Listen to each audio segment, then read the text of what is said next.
And the subtopic areas can also be called common sense. Meaning, in any equation, the unit has to be consistent. And I want to make sure you are very comfortable in dealing with that. So, in fluid, the primary, as well as in mechanical engineering,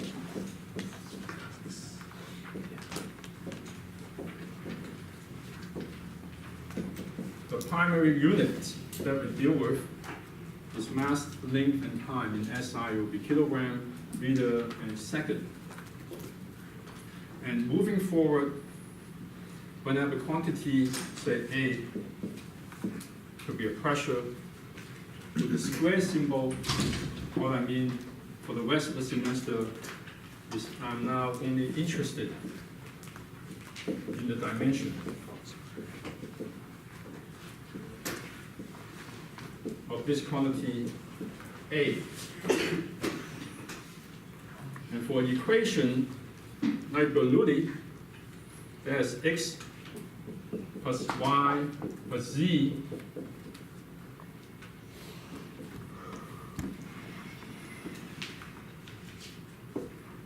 what can you tell me about the unit or the dimension of each of those terms? They're the same. The rest is not true. So you have x plus y plus c. Pressure. Pressure. What is half rho v squared? Anyone remember from 41, 42? This is pressure, so this must be in what unit? You have to think. What has to be the unit of x, y, and z? You're not sure. You're not sure. You have no common sense? I'm sorry. How you don't? Seriously, what has to be the unit for all these three terms? Can you add apple to an orange? No. So what has to be the unit in fundamental term of mass, length, and time of those three terms? You are not sure.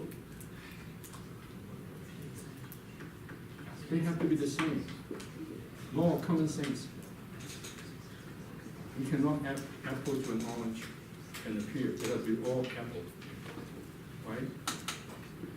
So maybe we'll do some examples to further illustrate that. So all three terms must be in what unit one more time? Same. Which is what unit? Say in SI or English, you don't pick one.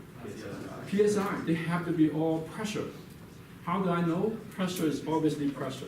What is rho GH? Pressure. You have to think. Pressure. Now what is half rho V squared? Pressure. What do you call it? Very good. Dynamic pressure.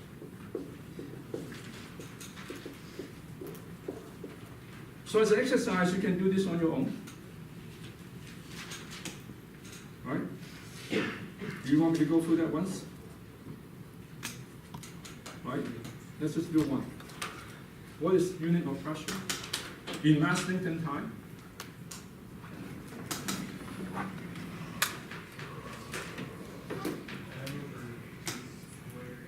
Pressure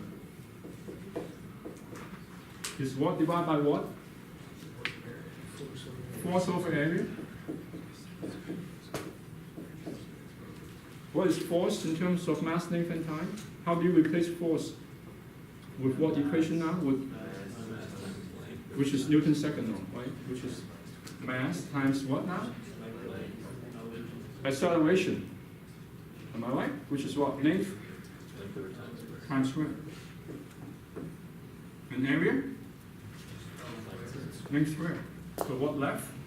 In terms of those fundamental quantities, mass, length, L times square. Let's do one more to make sure it's the same.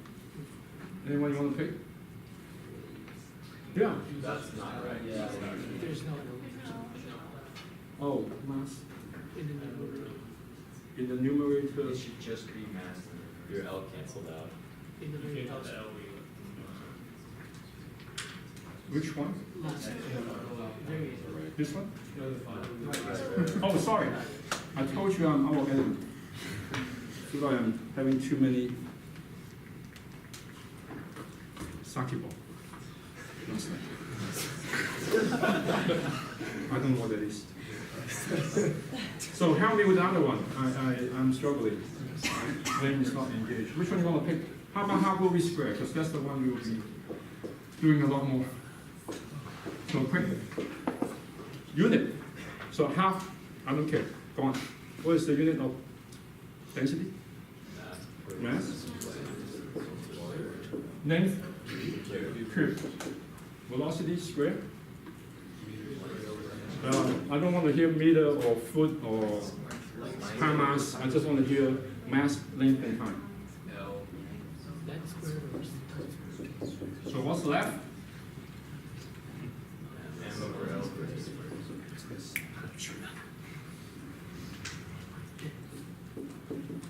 Do you believe in me now?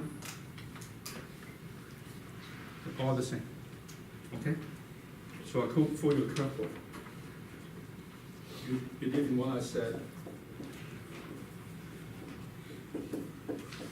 I take the above Bernoulli equation.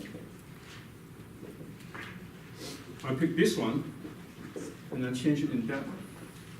What have I done? Made it blank. What I have done to the original Bernoulli equation? What did I divide that by? OG. What is the unit on this equation? You can tell me, you should, by inspection, tell me immediately. What is the unit of this final equation? Length. How do you know? Which one you pick to give me the answer? Don't go here and don't go here. Pick the wrong. This is called head, and we'll talk more about that. A pump head of 100 foot of water. That's how that comes about. Okay? So I thought I'd just touch on this law of common sense. Any question on that homework thing with the water hose, garden hose shooting up in the air? Now to go through that, it's a 5 minutes homework. Very good. Okay. So I'd like to touch on the concept of what I call a total and stagnation pressure. That's probably on your homework.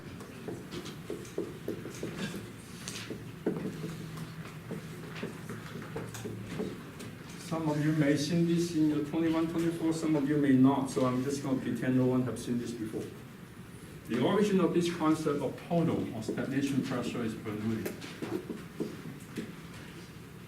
If I declare gravity and just to remind ourselves, it's always incompressible. The assumption of a streamline is that you weight most problem, you can pretend that the flow is very well organized, follow a streamline, except you're told that it's combustion or turbulent mixing or a fan that is chopping up the flow, then you stop. Because you then, for those flows, cannot identify a streamline.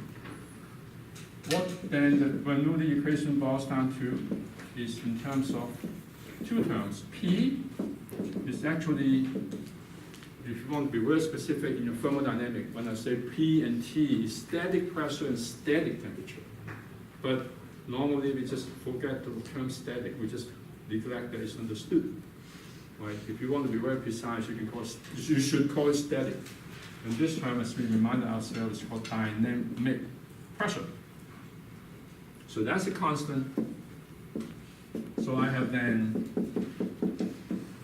at one point in the full streamline, point 1, P1 plus half rho V is 1 square is equal to a point further downstream that so happened, the flow is stagnant. What does that mean, stagnant? Your career is stagnant. Our relation is stagnant. Good or bad? Bad. It's not going anywhere, meaning the velocity is 0. This pressure of P naught is what we call stagnation pressure. And by rearranging the equation, if I measure the difference between a stagnation pressure and the static pressure, I can, based on this equation, calculate the velocity. Do you see it? Which is what this probe is. I'm going to pass it around before I run out of time. Okay? So this probe consists of an L-shaped pipe. In the center of this hole is inside a tubing that follows this 90-degree turn all the way down to the base. Here, I hook it up to a mercury manometer or pressure gauge. In either case, it's a dead end, meaning the flow go into my opening at the center, have nowhere to go. They hit the bottom and they stop. Stagnant, zero velocity. And that from continuity will go all the way up to the opening of the tube, meaning no flow going in to the center port except the stagnant flow. The pressure gauge and the manometer down in the below is going to be measuring what pressure? Stagnation pressure. This is what you see on an aircraft fuselage. And then if you enter the tarmac and then you go into the aircraft door, sometimes you see on your left a little probe mounted on the fuselage, and it says heated, and it says don't touch. That's this guy. What does it do? When you're 30,000 feet, what does this probe do? You measure the velocity. Why is it heated? Because at 30,000 feet on winter time, it's very cold. So what will happen? The probe will clog due to icing. When it's clogged, you have the wrong reading. The pilot will think you're flying at different speed. Right? So on Buffalo, in a winter day, a commuter plane crashed because the probe read the wrong reading, and the pilot made the wrong corrective action on landing. So that's this guy. On the outside of it, you will see 4 ports, about an inch from the center. Those 4 ports open to another sleeve of stainless steel that wrap around the center one. And they go all the way along the length of the probe and come at the 90-degree angle on the side. That, when the flow glides over that tube of the 4 ports, they all open to the center chamber, so they all read an alpha-ish pressure. That undisturbed pressure reading, where the flow just go over it and not change, that is what you call the static pressure. So from the two, you can deduce the velocity. So I'll pass it around so that you can take a look at it, and that relates to the homework that we have to deal with momentarily. So let me put all those descriptions here in writing so you can refer to it.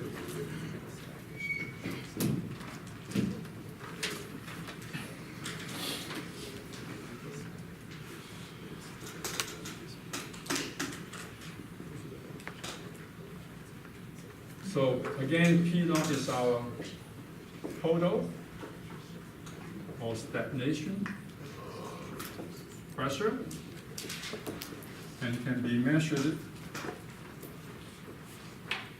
with a tube, a 90-degree tube. And the tube is nothing but a line of pointing straight to the flow.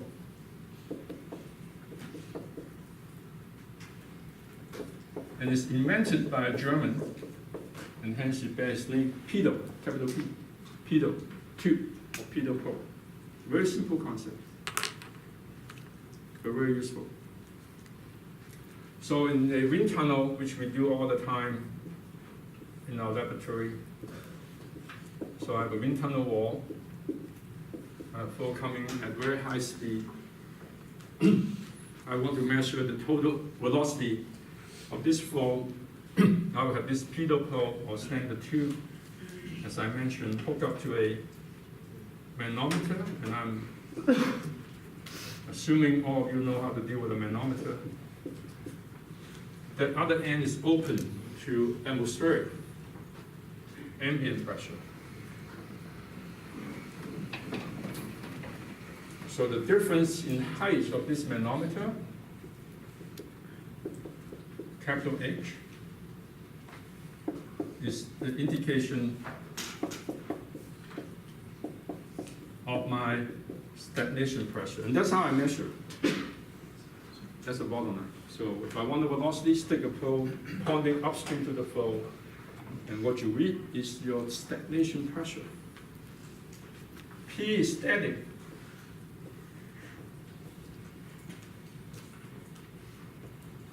And the way you measure that, like I mentioned before, is the undisturbed flow.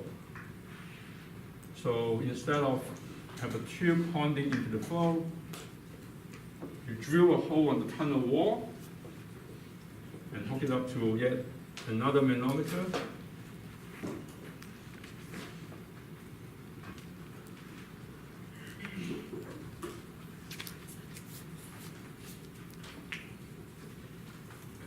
And to be more physical and precise, and I will mention why in a moment, the pressure inside the tunnel is actually less than that of ambient. So this is small h.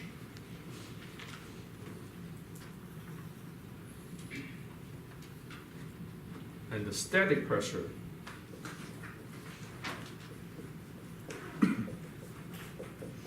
is now measured by this small tiny orifice drilled on the wall of the tunnel. And the probe that you're seeing is combining both of these into one instrument where the center port is the one that goes to the bottom and it's dead end, so the velocity has to be zero. The outside sleeve wrapped around the center tube with orifice drill on 4 equally circumferentially spaced opening. That's your static pressure.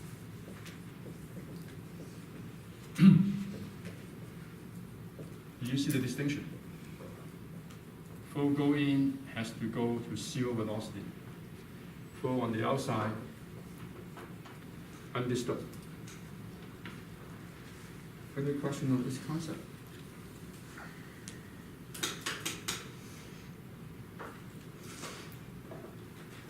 Yes? Is the static pressure measuring atmospheric pressure? Very good. It is in most cases. Yep. So on an airplane flying at 30,000 feet, they know what the static pressure is. That flow is simply just a pedal tube.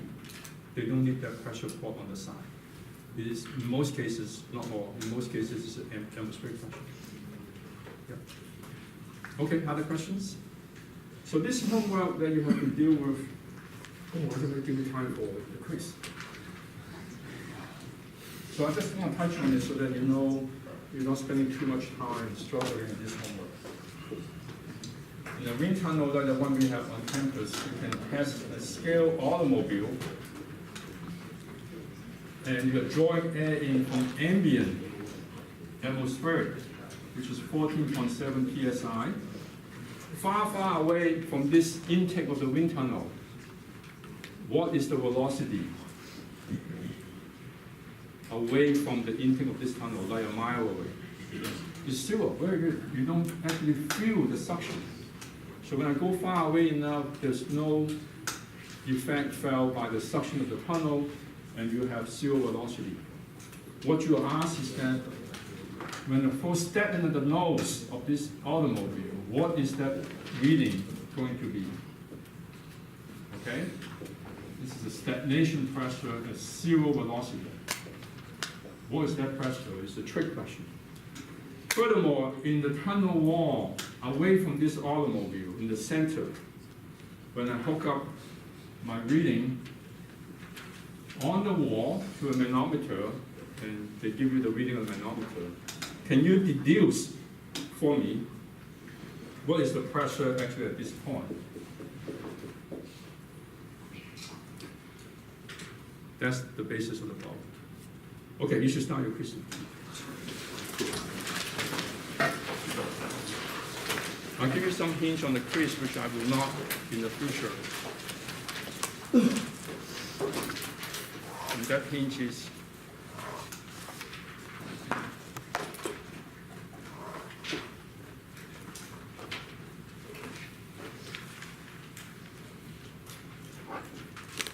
I'll give you for once what's G sub C equal to.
When you're done, please put your quiz up front, and Mike will collect that, and he will decide how we'll grade.